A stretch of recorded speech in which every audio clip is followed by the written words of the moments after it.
there's a case out of Detroit that has absolutely broken my heart. Let me tell you everything you need to know about why this man has been charged with the death of this 13-year-old little girl. And yes, it's what you're thinking. Okay, so the first thing you need to know is that this is a circumstantial case. There's no body, no weapon, and no eyewitness. Correct. It says that the cause of death remains unknown, which, Judge, obviously Ms. Quake is getting to one of the main issues in this case and one of the big questions in this case that I anticipate is going to be a defense argument. We all know that that's one of the big issues here in this case. So I will admit it with your objection noted. A little bit of context to set you up. This is Naziah Harris. And in 2024, which is the year she went missing, she was living with her grandmother, Annette Harris, her aunt, Shannon Harris, and her aunt Shannon's 5 children. Naziah's biological mother was not in her life. Now, you are Naziah's maternal grandmother, right? Correct. You're also her adopted parent, right? Correct. And you said you adopted her in 2016? Yeah. Is her birth mother still around? She is. Okay. Does she have a relationship with her? No. She doesn't have any type of relationship, no contact with her that you know of? Well, let me say this. I don't deal with my daughter, so she really didn't have no contact with Naziah like that. She only came around now and then. Now, the father of Aunt Shannon's 5 children is this man, 41-year-old Jarvis Ramon Butts. Do you have any children? Yes. How many kids do you have? 5. And do all your kids have the same dad? Yes. Who's their dad? Jarvis Butts. Jarvis has apparently like 13 kids. He works as a mechanic and he owns an auto body shop with this man whose name is Cordell Wright, aka King. And this body shop that the two own and work at is not too far from where Naziah lives with her grandmother. Police say that on January 9th, 2023, Naziah gets off her school bus, but instead of heading home to her grandmother's house, she instead heads toward Jarvis's shop.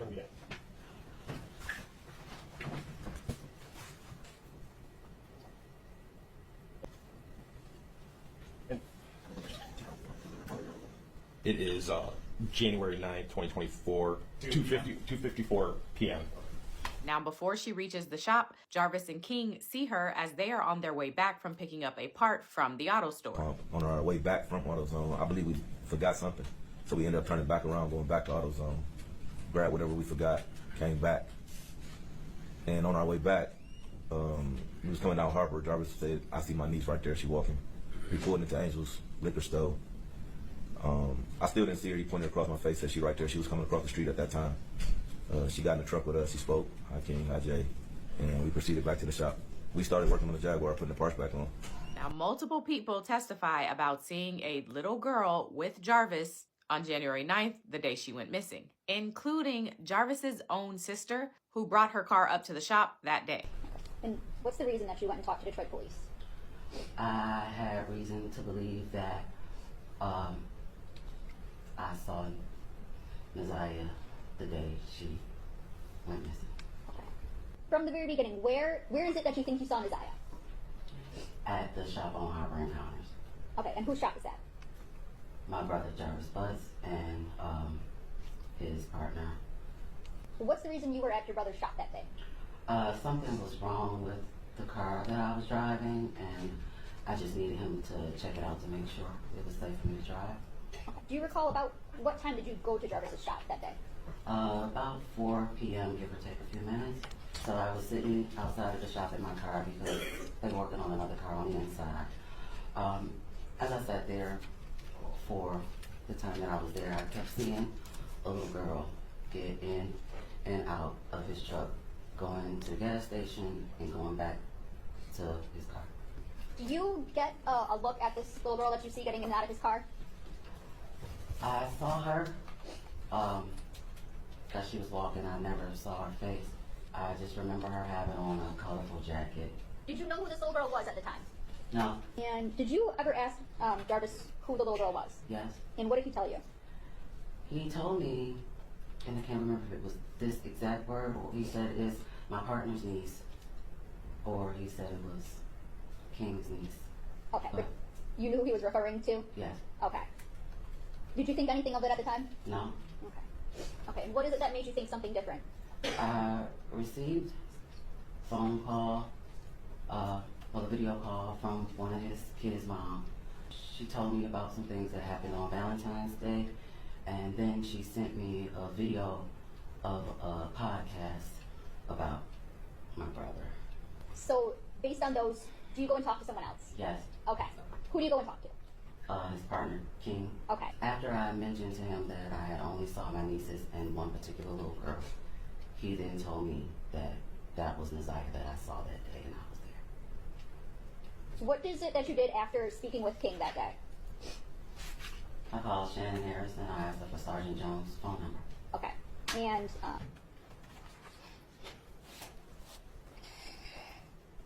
Whew. So again, January 9th is the last time that anyone's seen or heard from Neziah, and Jarvis is the last person that she is confirmed to have been with. Which leads me to the second thing that you need to know about this case, and that is, while the case is circumstantial, the circumstances are pretty strong. This picture of Neziah was taken the day that she went missing. And pay attention to her glasses because it turns out Jarvis asked one of the mother of his children if he could borrow her car. But when he returned it, he left something in there. when is it that Mr. Butts borrowed your vehicle? January 9th. He called and asked if he can use my car to do something with his son. I didn't get home till about 9 o'clock, and he came to my house to pick Okay. my car. Is that 9 a.m. or 9 p.m.? 9 p.m. 9 p.m.? When did Mr. Butts return with your car? The next morning. Was this normal, abnormal? No, not normal. Not normal? Okay. Did you notice anything in the back seat that was different? There was a pair of glasses that was left that my son was playing with at the time. I believe they were clear around the frame part. I don't know what the ends look like, but I do remember they were clear around the frames. Okay. So you're at the shop. You see your son playing with the glasses. You take them from him. Is that yes? Yes, I'm sorry. Okay. Now, tell me, what does Jarvis do? He snatched them from me and said those were his son's glasses. Okay. Police also looked into Jarvis's phone location data to track his whereabouts and conduct some searches along those lines to see if they can find anything connected to Neziah. And they did. As we did our workup and we're looking at different locations that Mr. Butts had been to, as we start breaking down the phone mapping a little bit more on Mr. Butts' phone, it kind of led us to 7 Mile and Berg. So 7 Mile and Berg, there is, it used to be a golf course, which is now shut down. And then on the other side of Berg, there's a parking lot where it has like a vacant building, which used to be the clubhouse for the golf club. And then right behind that parking lot is the Rouge River. We searched the complete river from 8 Mile all the way down past 96 on foot with cadaver dogs, in boats, in the water.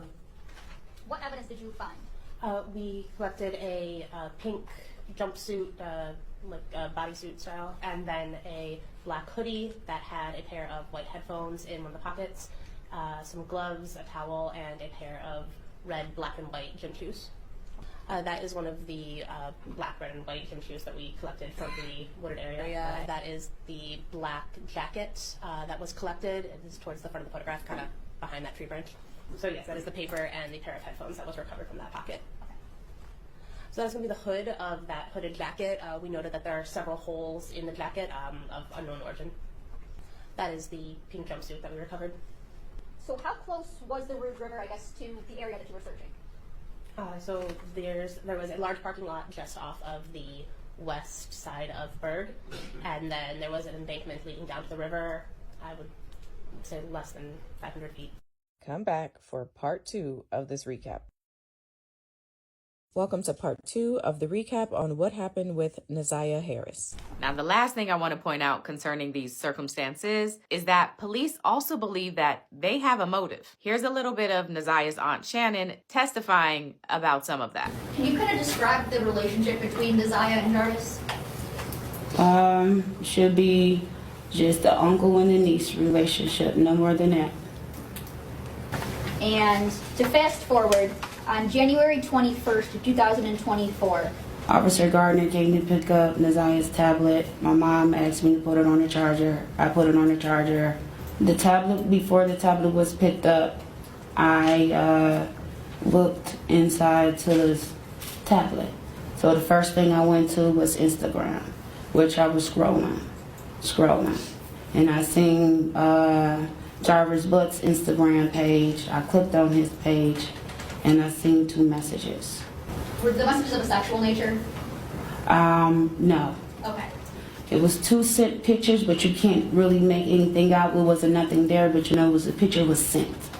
Called him while he was at work, asked him, what is these messages I seen between you and my niece? And he said, what messages? So there's 2 particular messages that states out in this picture. And he stated that, I don't know, these messages, I told him what the messages were, and he said it was probably our children was messaging him. And I stated no, because I know how our children will text.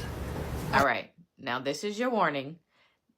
Police did access messages between then 12-year-old Naziah and 41-year-old Jarvis Butts, and it's bad.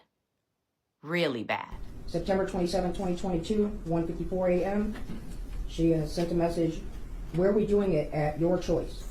A message is replied to Jarvis, says basement. The message is sent to Naziah from Mr. Butt's phone, saying, can you suck my dick, please? And make sure you erase the messages. Go change your clothes and take your panties off. Are we doing it tonight? I'm ready, fresh out the shower. You coming over? Don't have school. Asking, you coming? She receives a message from Jarvis that says, stop messing with people and just be mine. I'm finna go to lunch, love you. I can't stop thinking about you either. She sends a message to Jarvis. Hey, you may think I'm ignoring you, but I'm not. My phone broke. Are you mad at me? Please don't be mad. Can you tell me why you mad at me, yes or no? He replies to her saying, I haven't seen or talked to you. He had sent to her, I'm at your house. She says, damn, we was just there. You bet not be in my room. He sends her a message that says, I stole your panties. Didn't I make you come faster than ever? Jarvis, I'm sorry for making you mad, but do you ever think how I feel knowing that I can't have you to myself? But you have me to yourself, and no, I'm not seeing anybody else, I swear. Then you going to hit it from the back again? Send me some pictures, please. I want some pussy. And the name on here that she has this number saved is Bae for life, B-A-E, the number 4, and then life.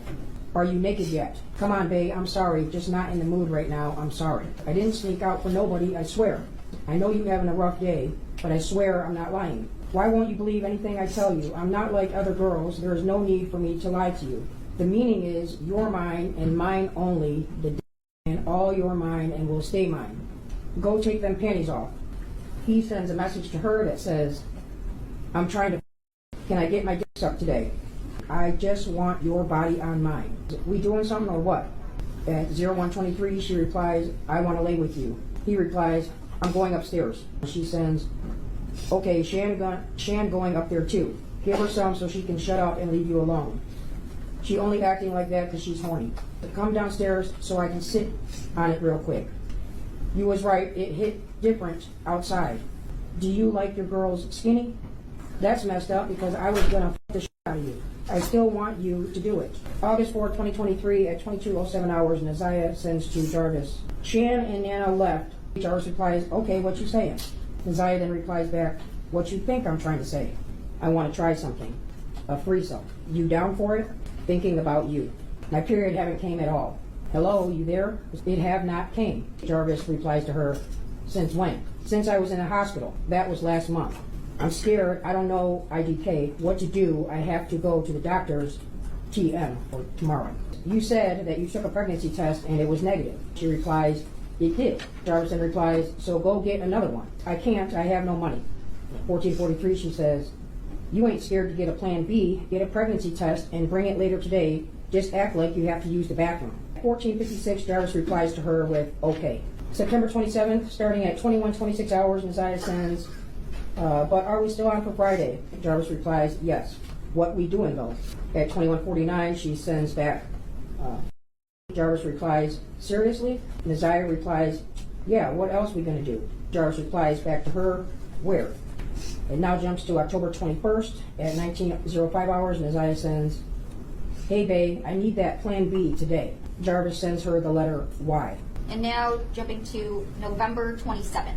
Naziah sends, I just want to talk. I really don't want to lose you. I don't what's your problem, but I need you to bring me what I need tonight. It's hard doing all this gym shit with this baby.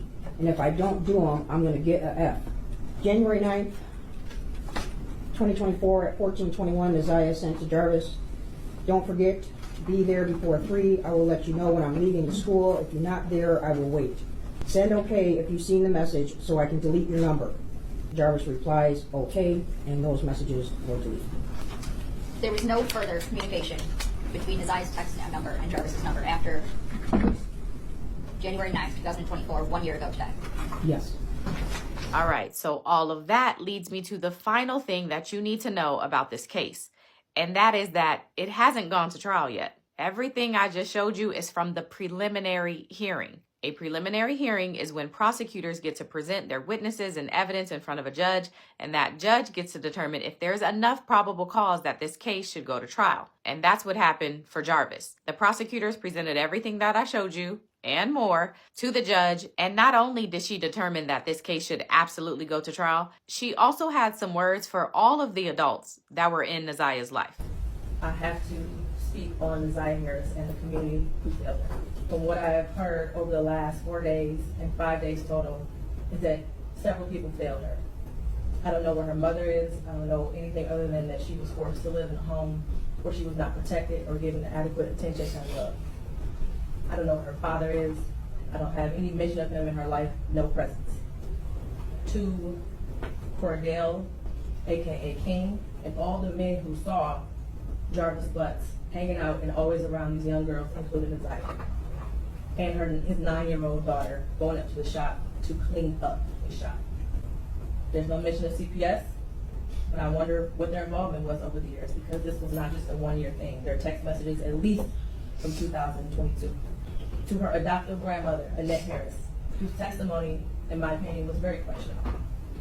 I understand why the people put her on the stand to establish Naziah's residence and the houses on Bedford and the regular routine, to establish also that Naziah was not a runaway child, that she was not a bad kid. But to always send those girls up there to clean up the shop raises questions. And how were there 2 women in the house who have birthed children themselves who did not notice that Naziah was pregnant, and I believe she was, and not having her period anymore? And what stood out the most was when Annette Harris stood on the stand, and she learned around 6 p.m. that Naziah did not come home from school, and said she looked around for her and decided to wait until the next morning to call the police. Without a tear, without emotion, or any expression of being devastated. And to her Aunt Shannon, who also showed no emotion, expression of being devastated from Naziah going missing. She stated that she had friends help look for Naziah, but was directed to just wait until the morning to call the police. A grown woman who likely suspected something strange going on didn't feel the need to call the police either. They were both able to go to sleep at night without hearing from Naziah or having any indication that she was coming home that night. As far as the people establishing probable cause, I will focus on count 1 as it's been stated that there is no contention with counts 2 and 3. In count 3, I will amend based off of the motion and testimony I heard that Naziah was 12 and not 13 at the time that Jarvis Butts had sexual intercourse with her. The prosecution is correct. You do not have to have a body to establish first-degree premeditated murder. It would have been a much shorter exam had her body been found, but this is where we are. In the last 365 days, no text messages. We all heard today and yesterday that she was very active and frequently texting. No social media for years. We heard through testimony that she was also active on social media. No phone calls, which she was also able to do according to testimony. No physical sighting of her by anyone. She never came back to school. No one has seen her. Medical records dated from July 2014 to October 2023 indicated that she had no life-threatening medical issues that would lead to a natural cause of death. While this is still probable cause, the evidence all points to Jarvis Butts. His locations, him being seen with her last, the abortion searches, the abrupt silence between the 2 of them in text messages, and the constant lies he told throughout the entire investigation. We may never know what happened, but from what I heard today and over the last 4 or 5 days, it appears he intended to perform what he thought was a do-it-yourself abortion on Desire and went south, and instead of seeking medical attention for her, he intentionally killed her and tried his best to cover it up. As much as I want her to be alive today, there is at least probable cause to show and believe that she's dead and she was murdered by Jarvis Butts. Mr. Butts, stand up. You've been sitting over there for 4 days with your head down, sitting between and behind your attorney with your mask on and taking vigorous notes. I want you to pay attention and listen to everything I have to say. I have been trying to figure out for the last 5 days, you. At one point, I thought you were cognitively impaired in the beginning of this exam. And then maybe you had the brain of a 10-year-old, and that's why you were doing such things. But as I heard more and more testimony, you're just a true definition of a pedophile. Watching you laugh and brag about all the women you have with different women and the children and the girlfriends, and making babies to groom them, and having them in your presence, cleaning up your shop, and the little girls around you, has landed you here today. You groomed Desire. You played mind games with her. We all heard that. You controlled her emotionally. She was exposed to so much at such a young age. The text messages between you two were disgusting to hear. And to think that she had you saved in her phone and begged for life. Desire deserves so much more. And while I mentioned other people that failed her, Jarvis Butts, you were the monster in this whole picture. She did deserve love from her parents and everyone who was in her life. She was ignored, she was neglected, and you took complete advantage of that. She wanted someone to love her, and she will never know what that feels like. Your children deserve more.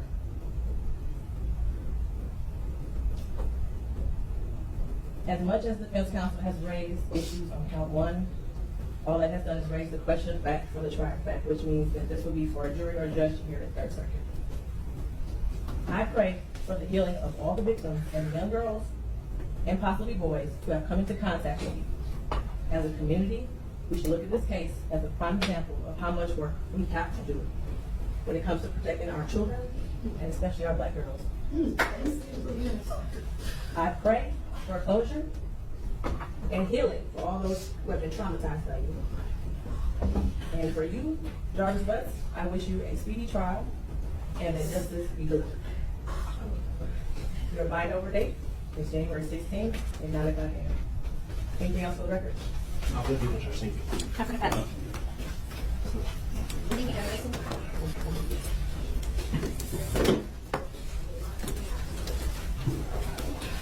Do the right thing and tell us where she's at, please. I'm sorry, John. Just do it, Jarvis. Where is she at, Jarvis? Just tell us.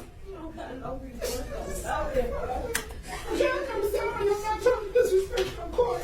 People all can turn off the camera, please.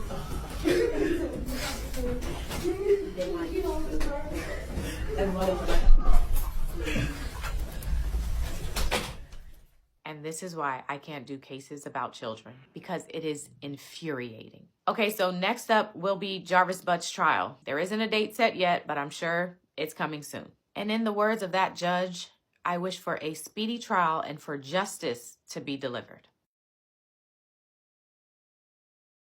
Y'all, so I watched the preliminary hearing so that y'all don't have to. Shannon is Naziah's aunt, while that man over there is this woman's baby daddy. His name is Jarvis. Now, he's currently being locked up because of this whole entire missing persons case. Now, Naziah has been missing since January 9th of 2024. And she was last seen at 2:50 after exiting a school bus. Now, during the preliminary hearing, his sister was asked a series of questions, and she was actually the last person that we know of who was able to see this girl past 2 p.m., so around the evening time, around 5 p.m.-ish.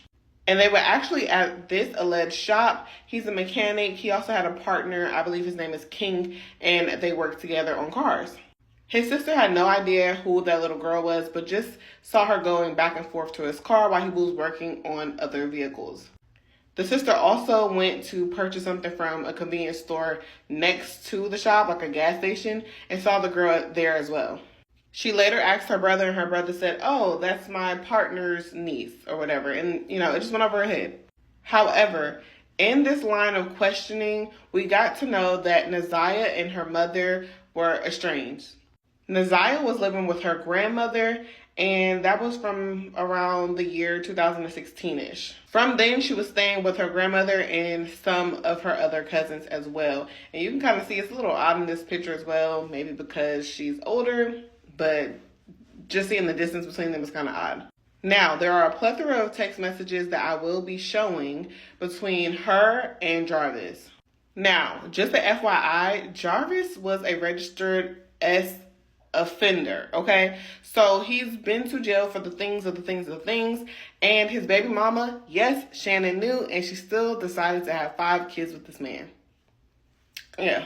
And also, when the grandmother was asked the question whether he was at the home, she would say he was only outside. Like, it's rare that he would ever come in, and she doesn't even remember the times that he did, which is kind of odd because in the text messages, you'll see that he was in the house before. But she said that Shannon used to go out to the car to say hi to him every time. Sure. She was also asked in the courtroom, did she know who Jarvis was? And she was looking around and was like, I don't see him. And then they were like, do you need your glasses? She said, yeah. Eventually, she pointed him out. But this video is getting long. Just go to part 2.